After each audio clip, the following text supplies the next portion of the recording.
It's time for justice. KCPD, FOP. The Kansas City Fraternal Order of Police, Lodge No. 99 was established in 1993. Prior to 1993 it was known as the Kansas City Police Officers Association, which dates back as far as 1874. The members of the KCPD share the unique distinction with the St. Louis Police Department, of being the only police officers in the United States designated officers of the state, and administered by a board of police commissioners who are appointed in staggered terms, by the sitting Missouri's governor. It's time for justice.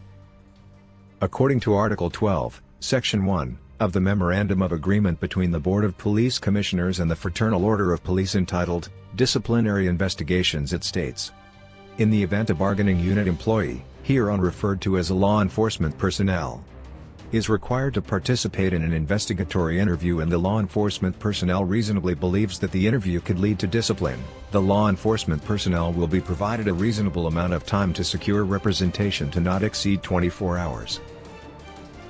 This essentially says that before a superior or investigator can even ask an officer questions about an incident that happened, they have to tell the officer what they want to ask them questions about, and the officer then has 24 hours to gather their thoughts and go get an attorney or union representative who can advise them on what to say, or not say, about the incident.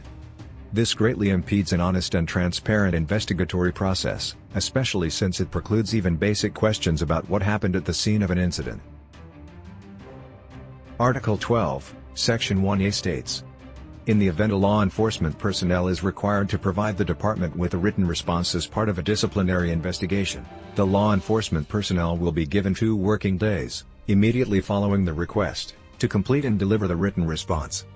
Prior to any investigatory interview or request for a written response, the law enforcement personnel may request access to videos and police reports regarding the incidents that is subject to the investigation. Essentially, this states that if an officer is being investigated for potential wrongdoing, they have to be given 48 hours before any questions can be asked of them, and then they have to be able to review any evidence, potentially against them, including video and police reports that have witnessed testimonies and evidence collected at the scene. For context on how reprehensible this is, we will take it out of context. If this contract governed employees of a convenience store where there was found to be missing cash in the register and safe, their boss would have to tell them exactly what happened, show them the video surveillance, show them any statements from their fellow employees or witnesses who potentially saw them do it, and then give them 24 hours to get attorneys to advise them and 48 hours for them to get together and figure out what story they want to tell given all of the evidence against them. That would also give them time to find those witnesses and coerce them into changing their story. There is no fair and honest investigation that allows the defendant, facing a disciplinary investigation, to see any evidence against them and then give them 48 hours to confer among themselves and with their representation. This creates a system in which those who are subject to a disciplinary investigation are set up to not have anything happen. If the officer or whomever is being investigated is innocent, it will be proven throughout the course of the investigation, especially given the high barrier required to prove intentional malice in actions. So all this does is protect those who have committed actions that have warranted a disciplinary investigation, and are likely otherwise at risk of being disciplined. This almost single-handedly erodes public trust in the fairness and integrity of the police department as an institution. When there is no trust, there is no cooperation on investigations or during active policing, and no desire to become a member of the force.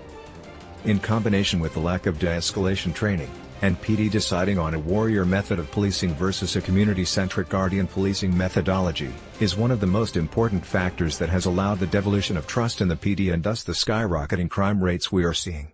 Many understand that they need law enforcement, especially given the 30% unemployment rate in many of the most active areas pre-COVID-19.